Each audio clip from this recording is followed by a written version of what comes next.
ज्ञानेश्वरी अध्याय 18 भाग 23.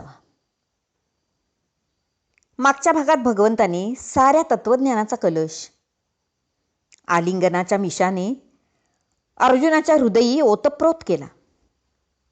स्वानंद सुखाला भरती आली. आता पुढे ज्ञानोबा माऊली म्हणतात,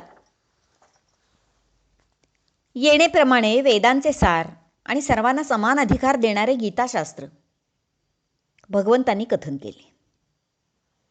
स्वयं भगवंतांच्या निश्वासातूनच वेद प्रगटले असल्यामुळे वेदांना गीतेचे मूळ म्हणावयास काही प्रत्यवाय नसावा. बीजामध्ये जसा वृक्ष सामावलेला असतो त्याप्रमाणे गीतेत वेद सामावले आहेत.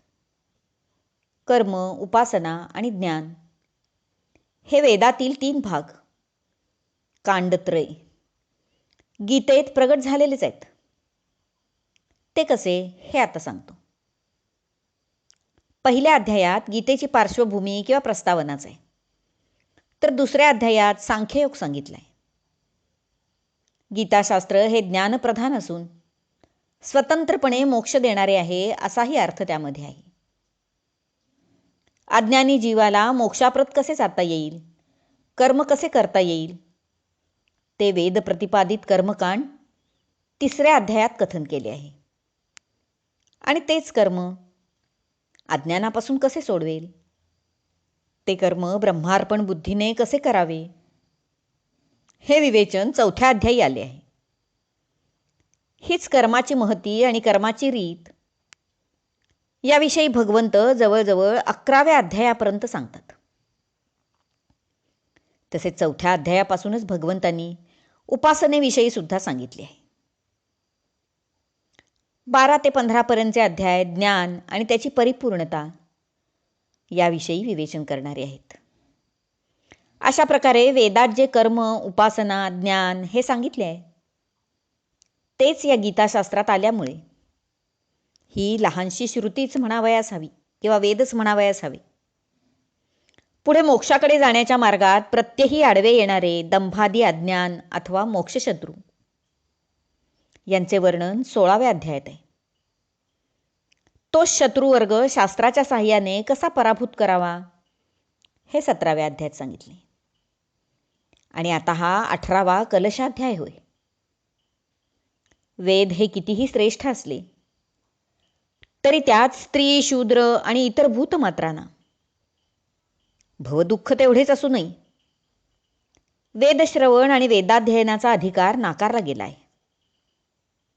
वेदातील ही मोठीच उणीव भगवंतांनी गीताशास्त्रात दूर केली आहे.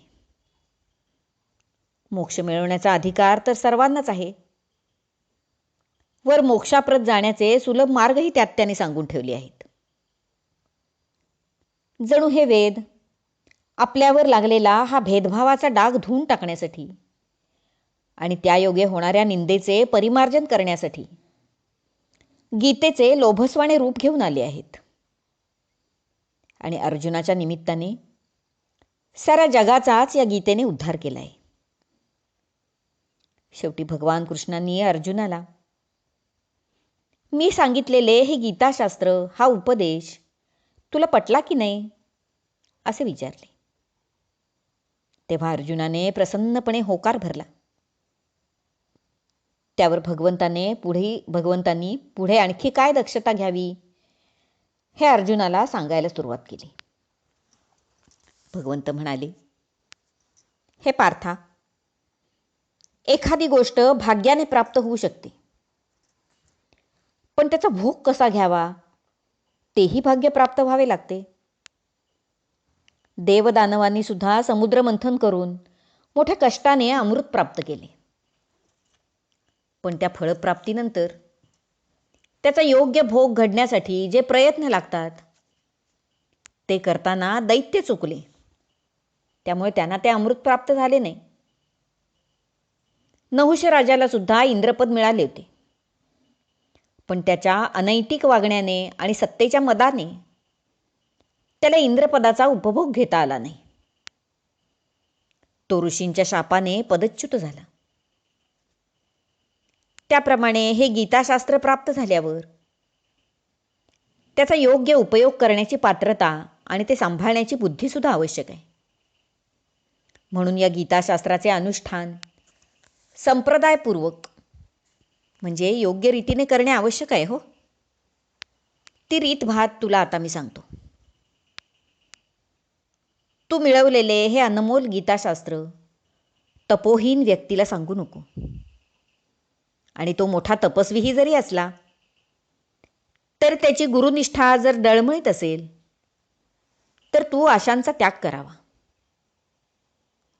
पुढे एखादा चांगला तपस्वीही आहे, देवगुरु यांच्याविषयी त्याला श्रद्धाही आहे, पण हे शास्त्र ऐकण्याची त्याची इच्छाच नसेल तर तोही गीता श्रवणाचा अधिकारी नाही. ज्याचे पोट भरले आहे अशा माणसाला जेवायला घालून अन्न वाया घालवण्यापेक्षा भुकेल्या माणसाला वाढणे श्रेयस्कर नाही का?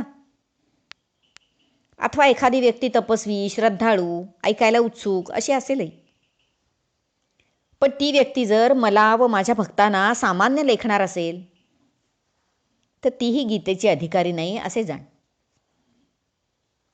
ज्या मंदिराच्या पायात तपाचे मजबूत दगड आहेत त्यावर गुरुभक्तीचा गाभाराही आहे. श्रवण इच्छारूपी मुख्य दार सदैव उघडे आहे आणि ज्याच्यावर अनिंदारूपी रत्नजडित कळश शोभत आहे,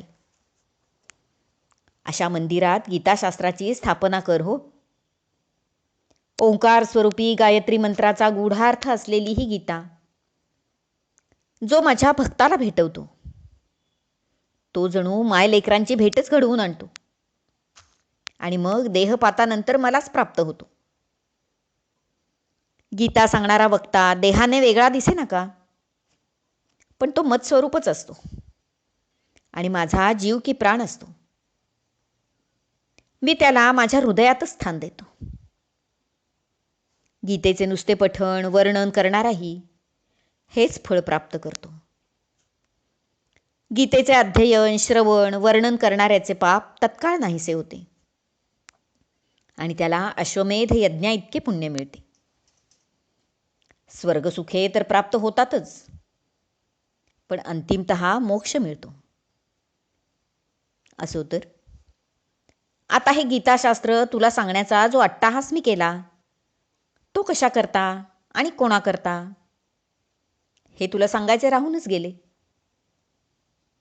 आता भगवंतही अर्जुनाला हे समजावून देऊन त्याला आणखी काही प्रश्न विचारणार आहेत. ते पाहूया पुढच्या भागात. हरिओम तत्सत. भाग 23 समाप्त.